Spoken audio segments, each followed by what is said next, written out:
there, this is Prophet C.T. Johnson inviting you to become a high level kingdom thinker, operating and functioning according to eternity's intelligence by becoming a part of my Empowerment Chamber.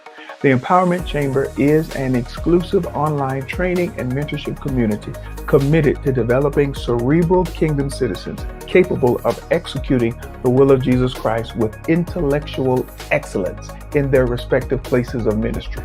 For a small investment of $5 or $12 a month, you can join the Inquirer or Cerebral level and begin developing into a cerebral kingdom citizen for the Lord Jesus Christ.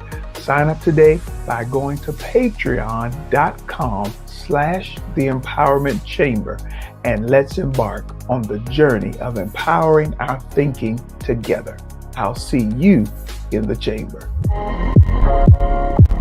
Well, hello, C.T. Johnson here, host of Empower Your Thinking, the podcast that sparks inspiration and fuels your journey towards unlocking your full potential. This podcast will explore insightful strategies, transformative ideas, and empowering mindsets to liberate you from limiting beliefs. Whether striving for personal growth, professional excellence, or simply seeking to enhance your cognitive prowess, each episode equips you with actionable techniques and thought-provoking exercises. Join me on this voyage of self-discovery as we uncover the keys to a more empowered and fulfilled life. Subscribe to, rate, and review the podcast at cpnshows.com, Apple Podcast, or wherever you listen.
Let's dive right into our discussion by bringing on my friend and guest, my dear brother Elder. He is an ordained elder, Elder Philip S. Williams Sr.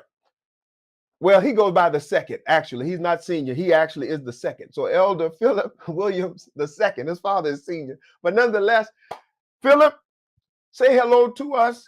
Give us the non-Baptist introduction so we can jump right into tonight's discussion.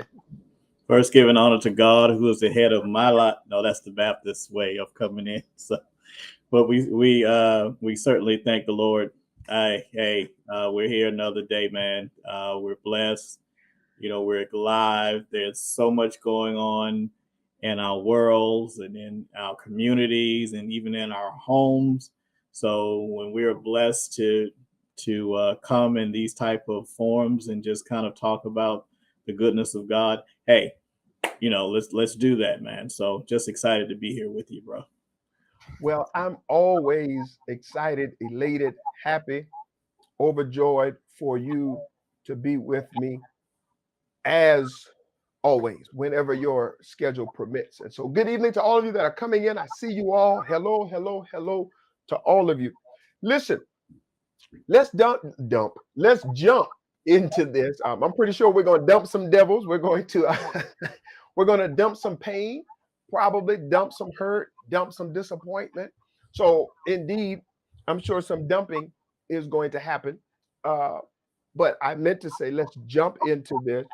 And Philip, if you do me a favor, mute your side right now, because you know my ears, being as large as they are, they're sensitive, and I don't like all that feedback.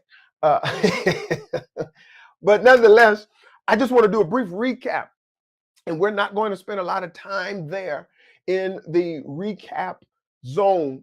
But I want to ensure those of you that are watching tonight for the first time in regards to this subject, that you understand where we're going. And the only way to understand where we're going, you need know where we started, and or yes, our genesis in this conversation. And so we're discussing from the subject present but absent fathers. We are in the month of July, and God burdened me to have this conversation during the month of Father's Day, which is June.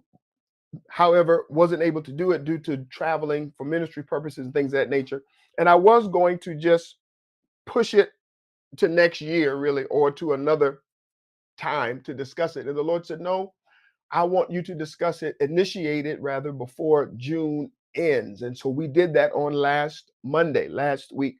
And we're continuing the conversation. And really, Elder Williams and I, we just scratched the surface thereof. And so we're going to dig our heels into it more in depth. But Philip, I want you to give us your insight, give us your thoughts, rather, a better word, your thoughts on the subject, present but absent fathers. And what we specifically are speaking to in that word absent is emotionally absent.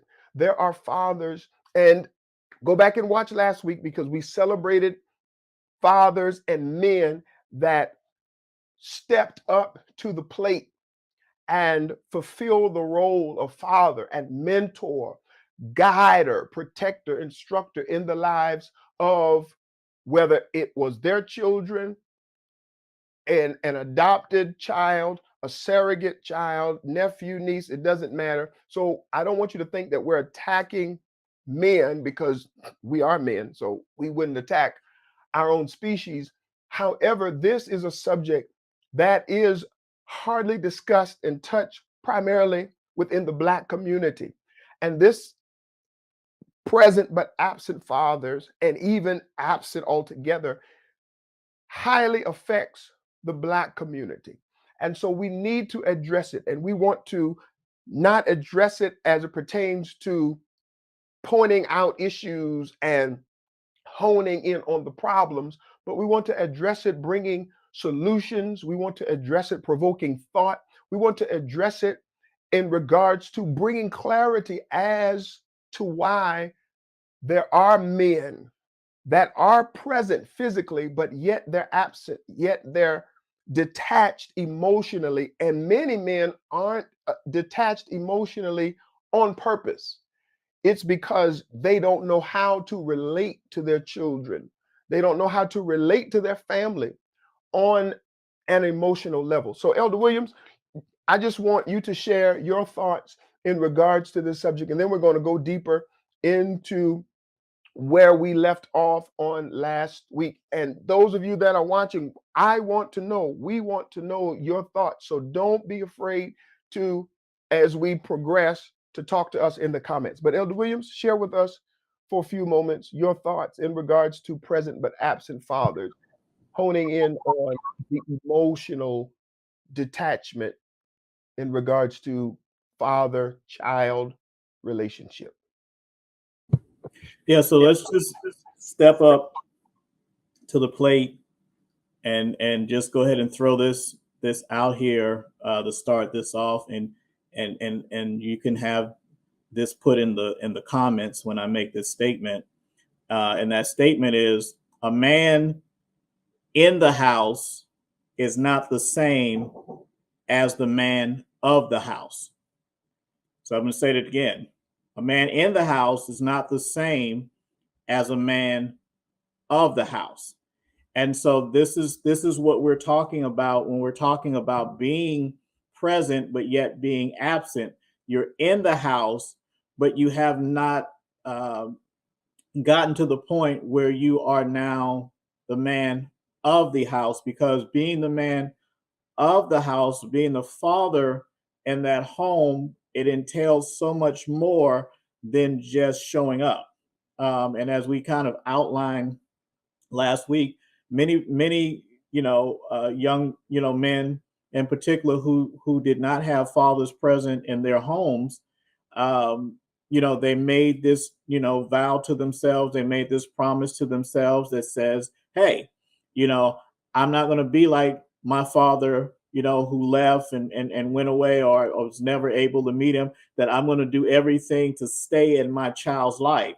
And as admirable as that is for them to do that, they have to also understand that that alone, that is only the first step, but it's also now all the things that are deposited that come from a man that are transferred to his children. And we talked about this briefly, of how it was so important because the blessing of the father determined the destiny of the child. And it was so much so that even with Jacob, before he could die, he wasn't going to die until he called all of his sons so that he could speak into each and every one of them and their lives, because their identity was tied up into his words.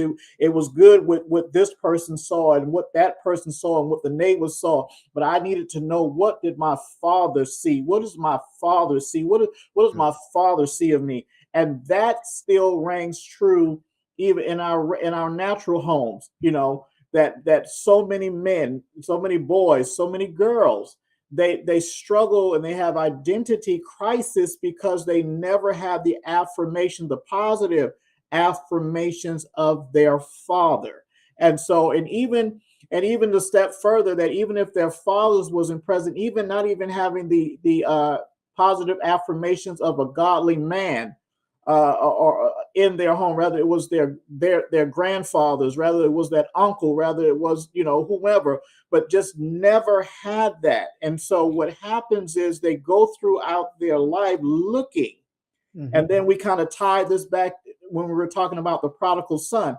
He had that at home, right? But he went away looking for something, only to realize that his identity was where he left it at. And so I hope, as we talk about this, that we kind of bring this awareness and saying, hey, listen, we applaud you, for wanting to stay and wanting to be there and wanting not to fail your children in the regards of leaving them. Mm-hmm. But now there's an awareness that has to come that says, now that you're present, now you have to also understand that there's so much more that you have to deposit in your children than just saying, hey, I'm in front of the TV every day, or I go to work and I come home every day, or I'm in the house every day. But you are there, but your experience, your wisdom, your knowledge, your insight, your protection is not being felt. And so what children do as they get older, they, and those of us on here who have teenagers understand what I'm about to say. As they get older, particularly boys, once they get to a certain age, they no longer really hear the voice of their mothers. They stop hearing that because that something clicks inside of those boys that says, listen, you can't tell me how to be a man. And so they don't hear mom like they used to hear mom before. And so what happens is, and that's where that voice of that father, that man, comes into play, to be able to pick up in that transitional piece for those boys and then take them on into manhood. And so that's why I keep telling us many times, listen, we are males by birth, right? But we're men by choice. And it's the same thing about fatherhood. Anybody can create it, so anybody can do that. But can you father them? Can you truly father those children? Beyond, just the financial, beyond just, I put some food on the table. It's, the things that we put in them that are not tangible. Things that in them, besides those things that they're going to take with them for life. and we can either have our children full physically and starving emotionally, psychologically, and all these other factors. And then we start seeing this redundancy happen as they start attaching themselves to relationships that produce the same disconnect as the relationship that they had with their father, because that's the only thing. See, we understand that when a child is born, that is the first relationship that they have with a man is their dad in most cases, right? Mm-hmm. In most cases. And so when that man is there and he's active and he's involved and he's tuned in and he's dialed in, you see the results of that child thriving and flourishing.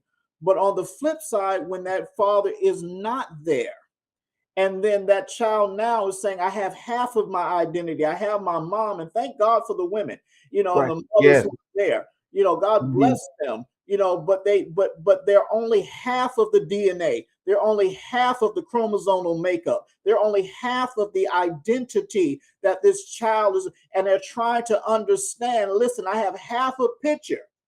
I have half of who I am.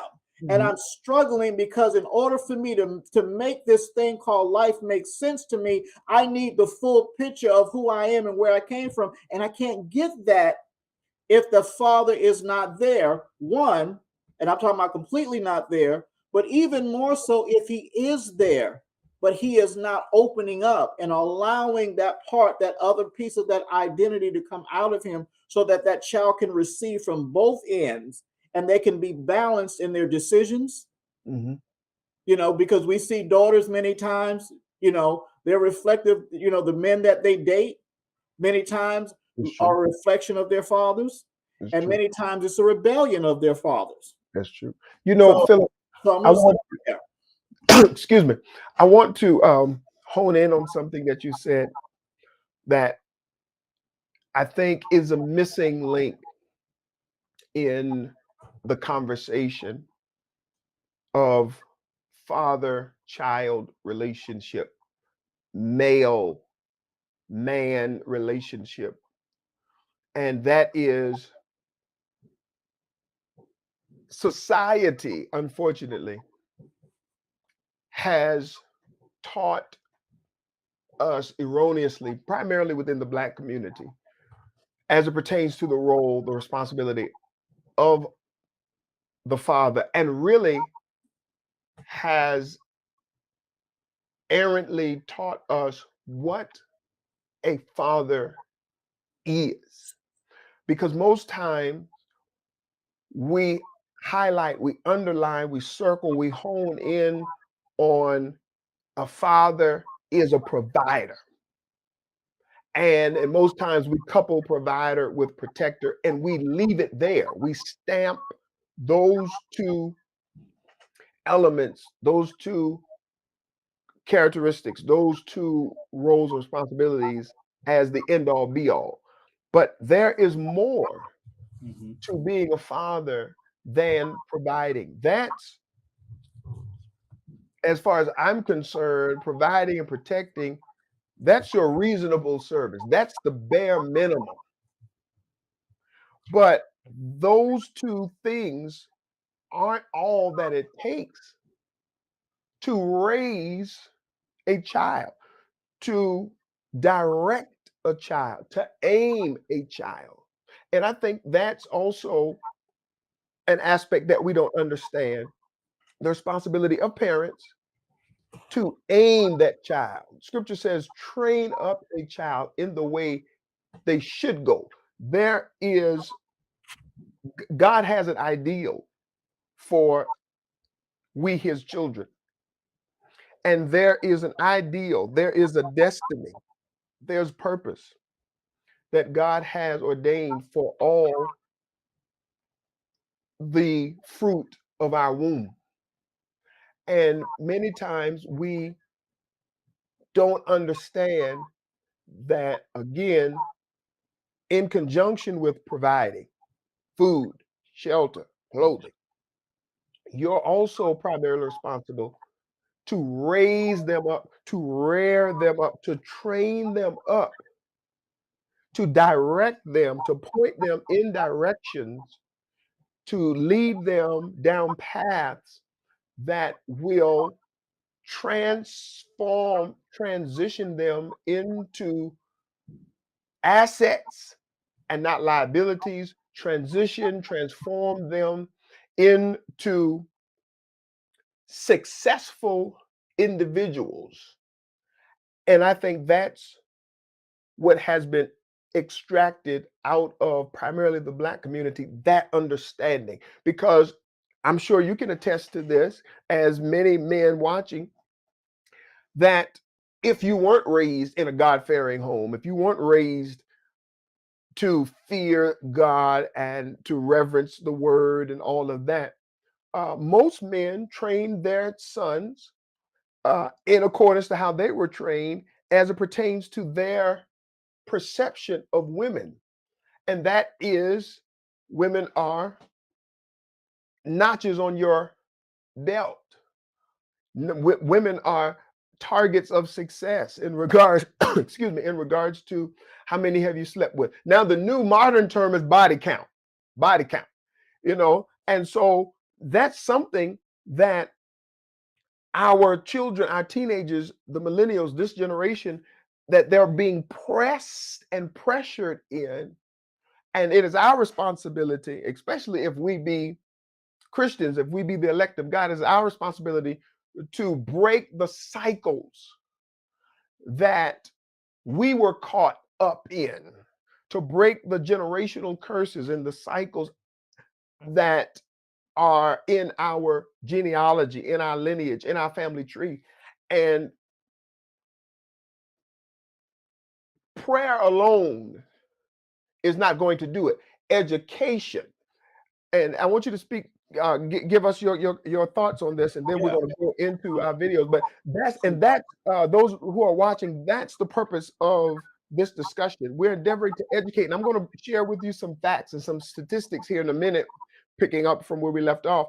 But my spiritual mother, my apostle, Dr. Price, always says that she will educate your devils off of you, and that's a powerful statement.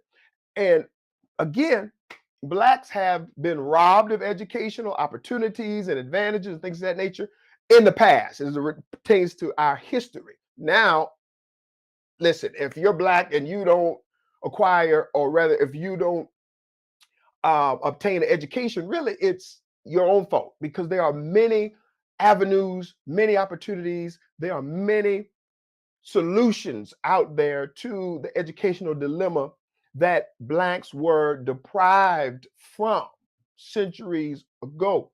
But that's how you change the direction of life. It's by educating yourself. You have to change your consciousness. Changing your consciousness change the trajectory of your life. And that's what we're endeavoring to do with this conversation, to change our consciousness as it pertains to our role as Black men, or our responsibility as a father, as a Black man, as a father. We can no longer allow society, allow the government, allow institutions that have ulterior motives for their handouts and ulterior motives for their quote unquote assistance. Because as you know, and I'm gonna leave it alone because I really am passionate about this, prison systems, which is a business, is predicated, the plan, the business plan, the goals of institutions, of institutions or places of incarceration. They make decisions off of statistics and numbers regarding children in elementary school and middle school. Based upon their research, they determine how many penal systems or institutions that they will build and erect based upon what's happening in the school systems. And so we need to get ahead of this and curve it by educating our men in regards to what their role or responsibility is. It's more than providing sperm. It's more than, well, I provide a what is it? Help me, Philip, the check every month. What is the thing called? Child support. There you go. I provide child support. And there are men that pride themselves on that. Well, I pay child support. Yeah, but are you there? I pay child support. But are you emotionally there? I pay child support. But are you engaged with your child? Do you know what their desires are beyond high school? Do you know what their interests are? Do you know what influences are in their lives? Do you know the influencers? Go ahead. I've talked enough, and then we're going to get into these statistics. What say ye?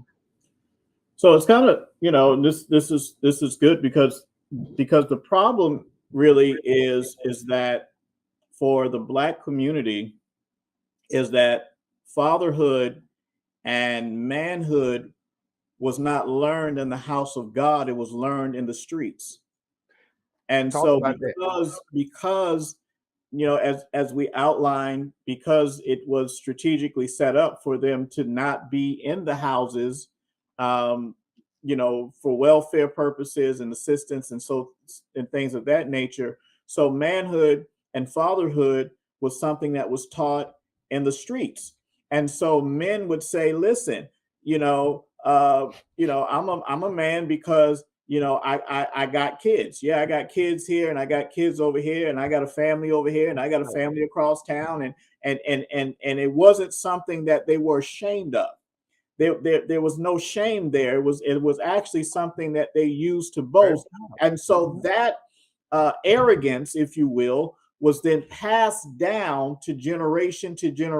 And so there's always been, from that point, and I'm saying this, there's always been a deep psychological disassociation and disconnect with Black men and their families. Because even if we go back to slavery, that started even with that, because prior to that, I don't believe that we as a people living in Africa was the way that we are now. And I believe we were in our place. We were kings. We were doing what we were supposed to. We were providing. We were protecting. We were doing all the things that men would do culturally and all that. But when there was this snatching away of by slavery and the disconnect and the disassociation, and now you have fathers that have no clue where their children are, and children don't know where their parents are, and everybody is separated,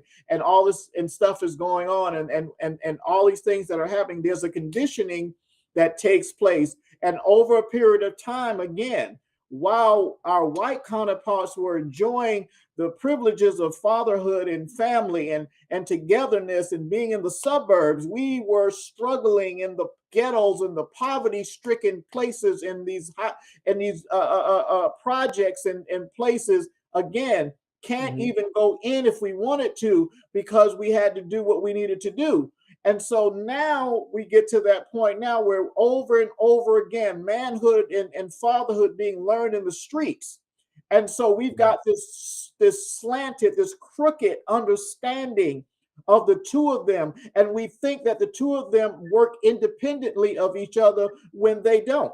They are actually synonymous with one another, but we don't understand the connection, and we don't make the connection of it. And so again, that's why we can walk away and create, but we can't stay and nurture. We can create, but we can't nurture. And so, hold up. You said, oh my goodness, I didn't pull my bell up. You said that we can create, but we can't stay and nurture. And here is where we were taught that the nurturing is solely the responsibility of the mother. But nurturing is the responsibility of both parents. Both parents. See? Absolutely. Go ahead. I just wanted to highlight that. And so that whole concept. So again, there's a missing link. There's there's this missing link that we keep missing as men. And so, and I said this, and we can put this: what is the most dangerous statement? And we were talking about this last week. What is the most dangerous statement that a father could make? And the answer to that question is, go ask your mom. Right. Go ask your mom. And why is that dangerous? Because doing that shuns his responsibility. When my child is coming to me, it shuns the responsibility as me having to make the decision, right? So I defer over to the wife, to the mother. Right. And so what happens is you keep deferring your authority over to your spouse. Then your spouse now is operating as the man or the priest of the home. So now she's not really in where she needs to be at, but hey, you defer to her, right? So who else is going to make the decisions? Come on. And so what happens Somebody is has to pick up the slack. now the boys and the girls, they don't see the father as the authority figure in the house. It's the mother. And so now they get to the point where it goes from, Dad, can I go ask your mom, to I don't even go to the father anymore. I go directly to the mother. And so now you have men in the house who are comfortable with shunning their role of stepping up and being the priest, because again, there's a difference between you going in and asking mother and then coming back and saying, well, what did she say? So that I can sign off and make the final sign off on what the decision was to allow you to do or not to do. Two totally different things here. And so I believe what we're seeing many times is we've gotten men in the homes who have become comfortable being out of place, who have become comfortable, as you said a moment ago, pushing all of the weight to the mother.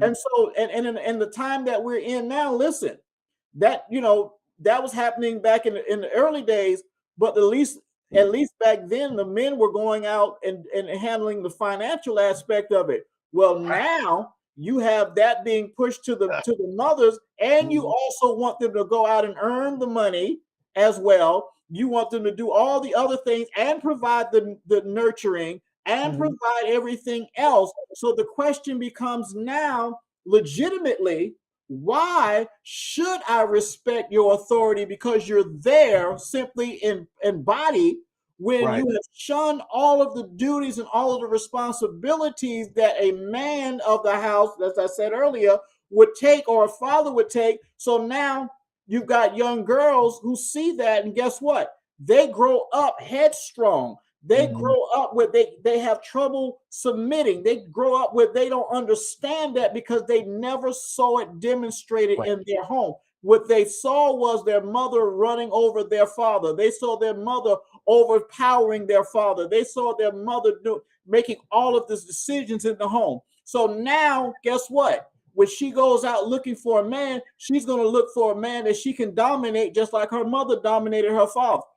And so this is why these things are very important, that we understand structure in that, because being in the home is more than, again, just, as you said, getting a paycheck, but it's taking the responsibility, taking the position as priest, taking the position as head of your house. And that means that, listen, again, me and the wife, we are going to come together. We are going to do this together. However, as the head of this house, I'm going to sign off at the end because my authority matters in this home. But if you have a situation where you defer and you're okay with deferring, then what you're doing now is you're raising children who don't understand order because they've never seen it acted out. And then they go out looking for the same thing the same environment that they grew up in. They were exposed to.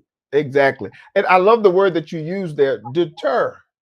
And that's a reality. That's a reality that we don't want to, as men, and I'm speaking generally, that men don't want to own up. that they deferred their role, they deferred their responsibility, and then have the audacity to talk about my wife, my woman doesn't respect me. No, really, you didn't respect yourself. Huh? You didn't respect yourself, because respect, in order for respect to be given and or to in order for you to be a recipient from others in regards to respect, you must display initially respect for yourself.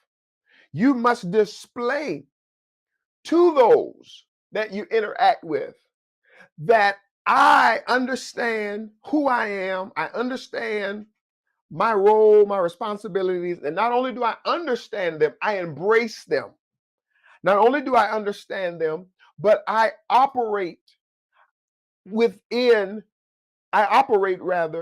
in my role. I take full ownership. I take responsibility for what is warranted to me by way of duty because of my position as a father. And so in the instance that you speak of, and again, I love your choice of words there, the responsibility was deferred from the father. And what they didn't understand or realize is that when you deferred your responsibility, when you deflected your responsibilities, when you shirked off what you were responsible for carrying out, you also detached yourself from the respect and from the honor that is attached and comes with a man fulfilling his responsibilities. See, there is honor and respect that is automatic when not only a woman, but when other men see a man that is stepping up to the plate, that is carrying not only their weight, but also bearing the weight of the family, bearing the weight of the whole, because that's our job. And Adam failed to do that. And due to the Adamic fall, we are the recipients of his dysfunction. We are the recipients of his deterrence and deflection.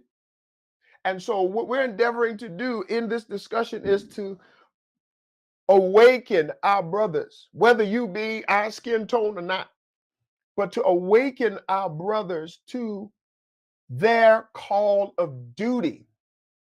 And not only in that of your biological children, but there are some of you men watching, you have a responsibility. You have a call to duty to your nephew, to your niece, to that young man in your church, that young girl in your neighborhood, because their father is not there for whatever reason. And you know, Philip, we can no longer, and I'm not saying that we go out there and endeavor to be Lone Rangers, that we go out there and endeavor to be the savior of the world, the savior of our communities. But especially when you are burdened by God in regards to it, when you have the means, when you see a need, especially if you're going to complain. There's no need to complain about anything if you're not going to provide a solution to what it is you're complaining about. And so with that having been said, because time is moving swiftly, I want us to address some of these facts that we initiate, or rather some, excuse me, I want us to address some of the statistics and facts that I found as it pertains to a father's impact on child development that we touched on last week in this discussion. And so we're just going to, there are 10 facts about father engagement, and we gave you 3, and we're just going to reiterate them very quickly and then move on. But number 1, fathers and infants can be equally as attached as mothers and infants. when both parents, let me do this because my eyes haven't been healed yet. All right.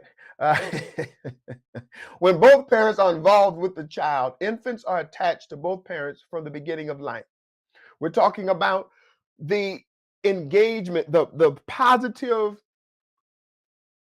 results of a father's engagement with that child beyond the physical, beyond the financial. And this is where we're missing it.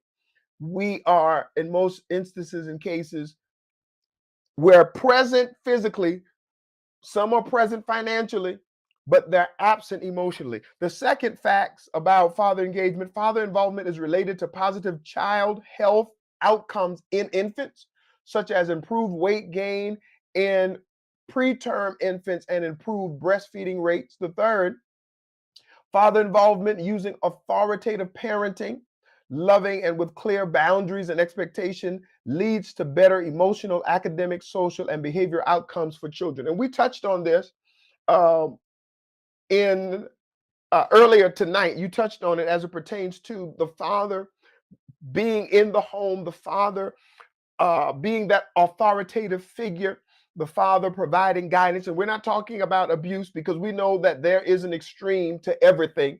And so there are those men who went to the extreme as it pertains to being the disciplinarian. We're not talking about that. We're talking about correcting. We're talking about chastising, chastening, and spanking can be involved there, but we're not advocating for abuse by any means. The fourth, and now we're going into new territory. So the fourth fact about father engagement, children who feel a closeness, listen to this, to their father are twice as likely as those who do not to enter into college. Men, I want you to listen, those that are watching and those that will watch the replay, and women that are online, share this, get this out on your timeline, share this, get this information in the hands of all the men that you know. Listen to this. Children who feel a closeness to their fathers, they are twice as likely than those who do not to enter college, find stable employment after high school. Listen, 75% likely to have a teen birth. These are some significant numbers here, Philip. Hold on. This is what I'm trying to do. There we go. These are some significant numbers.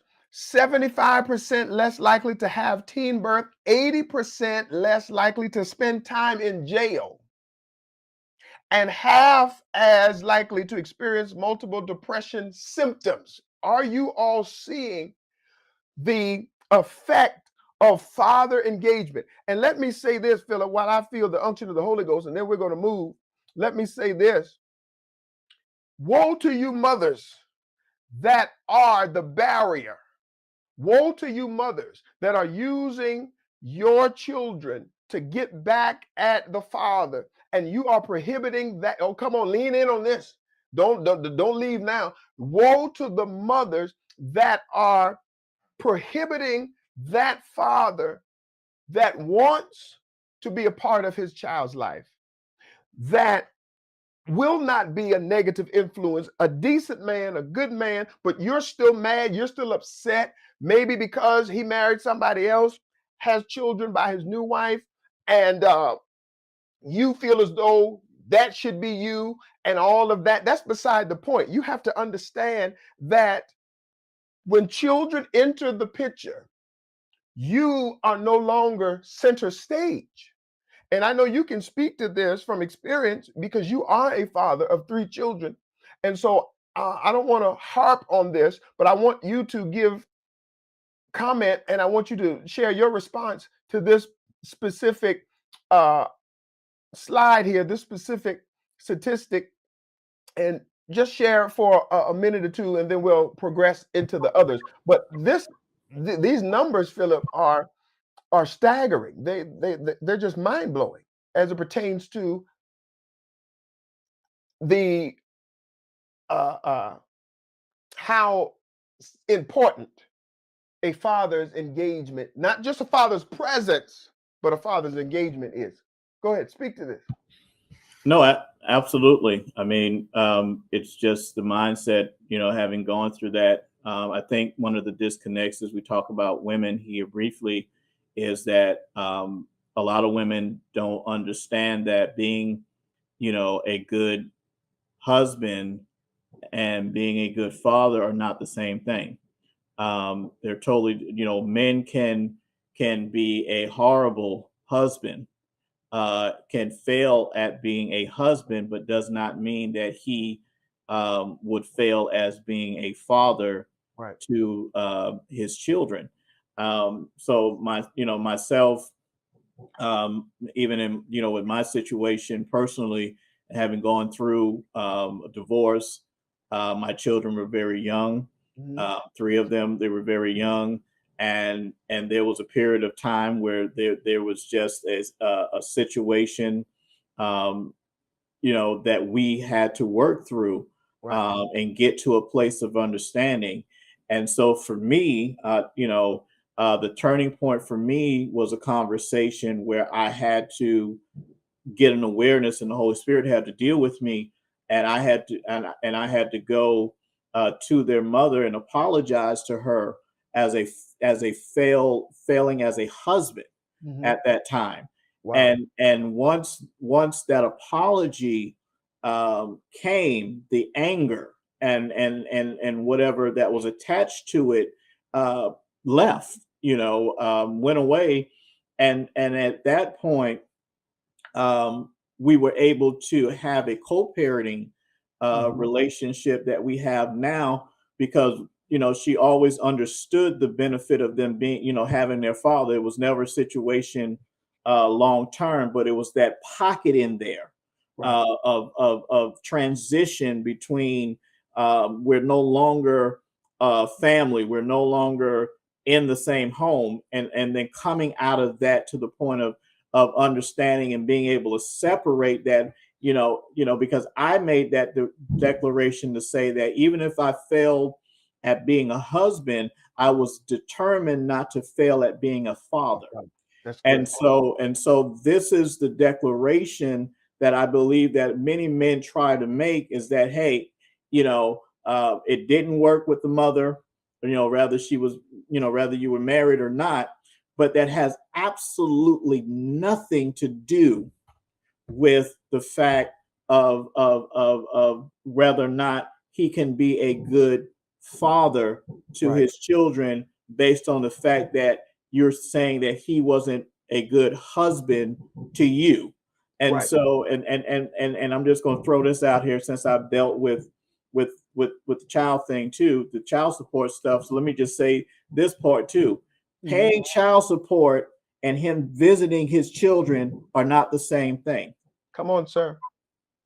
Okay, I know I got some people lost. Listen, court, let me help you again.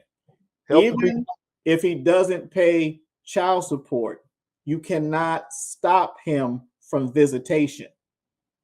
It has nothing to do with the other. There's not a court in the world that will allow you to stop a father from having visitation on the basis that he's not paying child support. You can do it, but you're going to run into problems.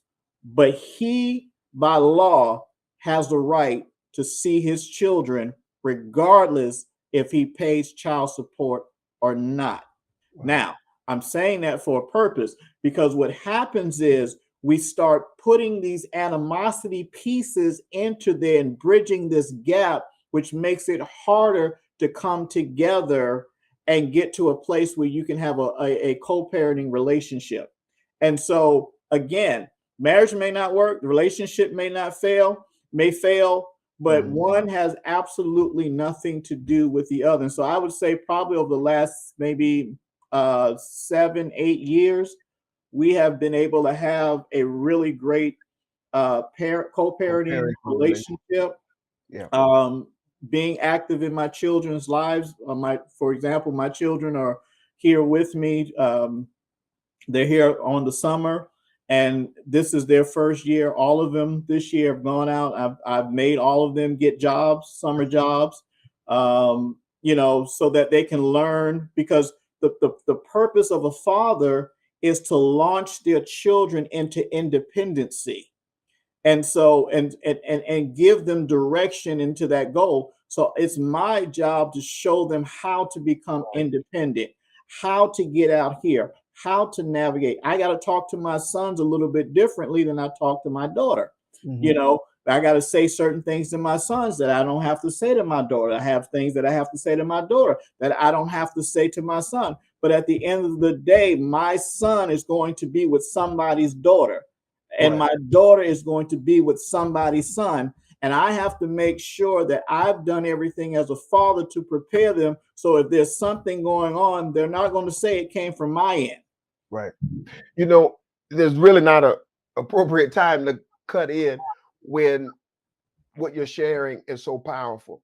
But of course, time will not stand still for us. Maybe God will give us that power of Joshua in our years to come. But I wanted to speak to the point you made, and then we're going to try to get at least 2 more slides in here. But you said that you apologized. You got to a point when you realized that an apology was necessary from you to your ex-wife, your children's mother.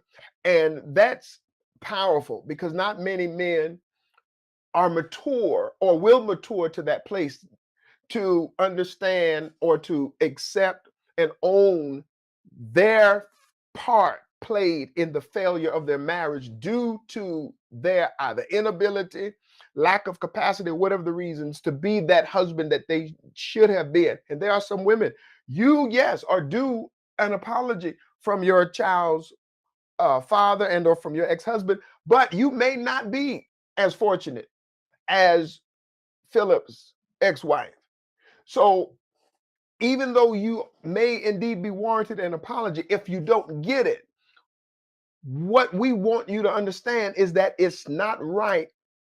You don't want to, 2 wrongs don't make it right, as the old saying goes. And so you don't want, catch this, your children in years to come to you and blame you, saying you're the reason that there is a disconnect in the relationship with them and their father, that you prohibited, that because you were angry and or hurt and upset, and rightly so probably, but still you have to understand that there is a bigger picture involved, as it were, and that the situation does not affect you only and or solely, but it affects your children. And you want to ensure that you did all you could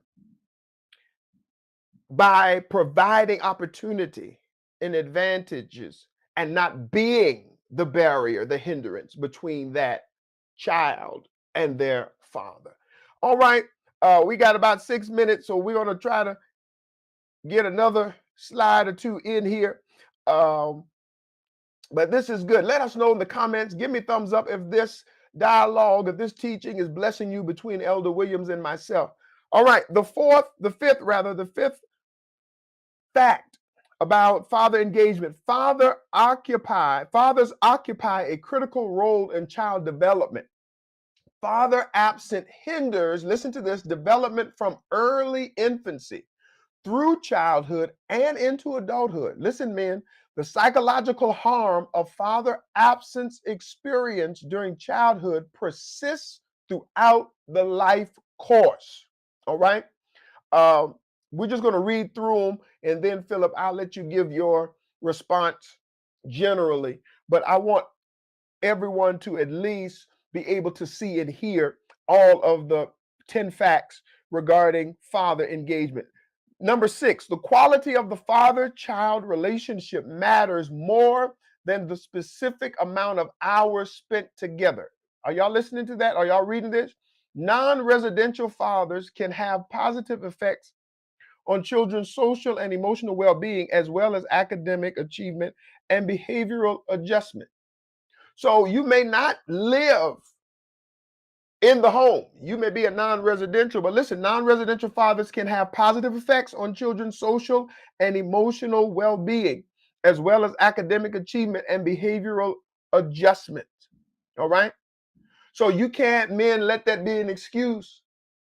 Even if you don't live in the same state, children didn't ask to come here. All right. They are here involuntarily. So you need to make the adjustments. And Philip, I want you to speak to this very briefly because, and the reason why is because there was a time that you didn't live, even now, you don't live in the state where your children, they live in Georgia with their mother.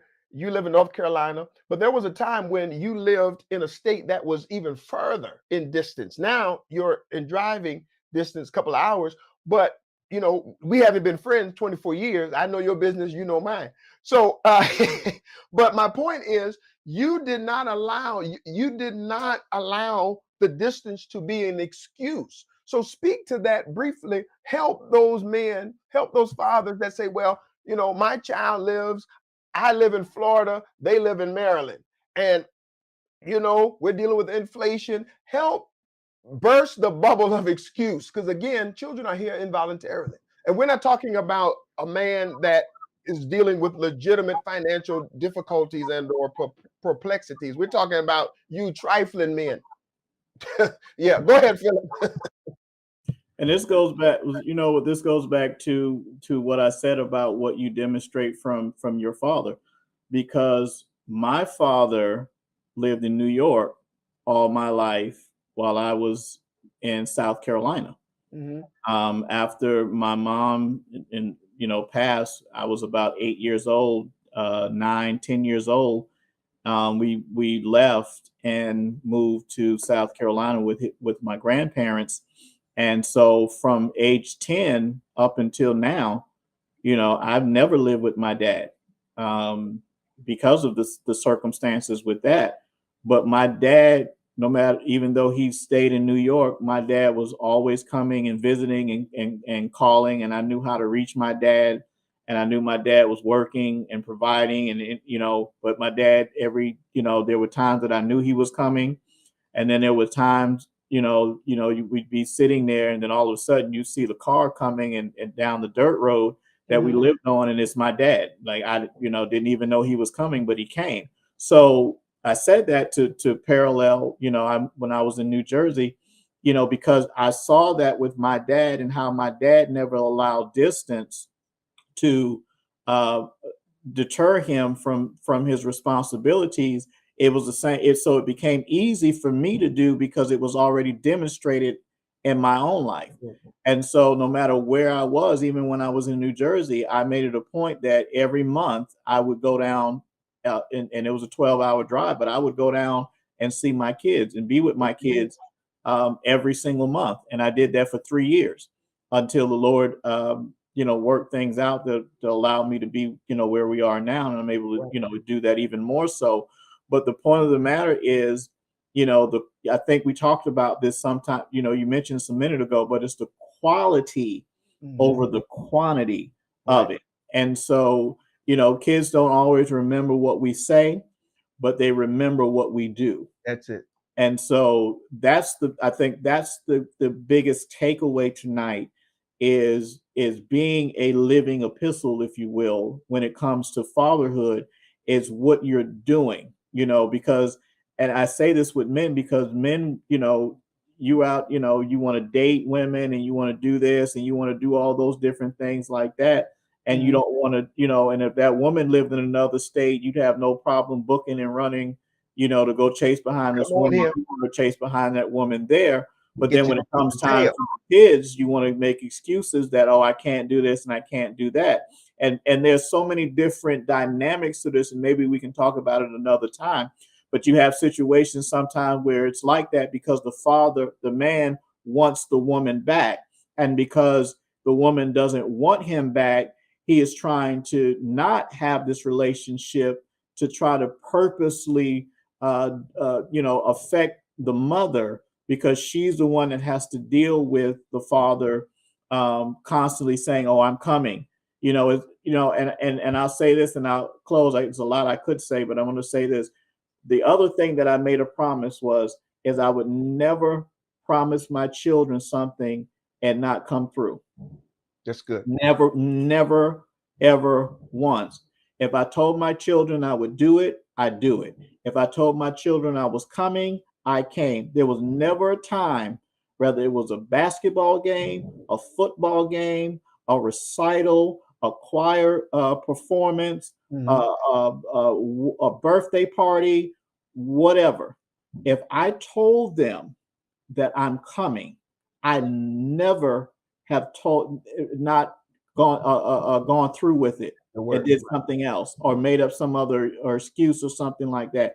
And so when you have those kids who you build up their expectation and then you let them down constantly, and we're not talking about that piece of mothers who have to constantly put their children back together like Humpty Dumpty because their father over and over and over and over continues to disappoint their children and not show up and not be that girl or that boy's Superman. So, the model here is that you under promise and you over deliver.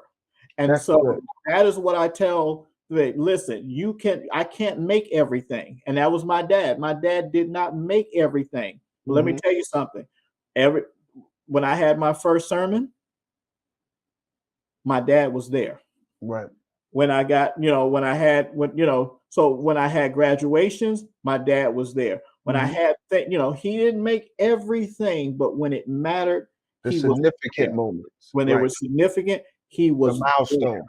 And so this is for those fathers who are in other states and across whatever. Listen, you can't make everything. We get that, but I promise you, your children are forgiving. They give more grace than we probably are allowed. Allowed. But if you you have to honor it.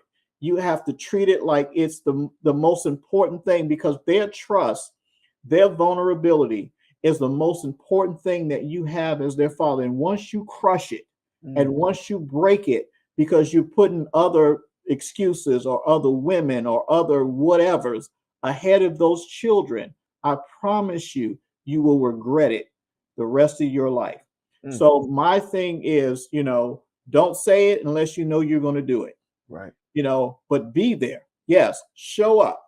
But when you show up, that then opens the door to allow them to hear what you're saying to them. Because let me tell you this, we got women, and I don't know if you know this, we got women, you got young girls out here now who want babies, and they are telling these men now, listen, I just need you to get me pregnant. You ain't got to take care of the child. You ain't got to be in their life. I just want a baby. They want babies, but they don't want husbands. They want babies, but they don't want fathers.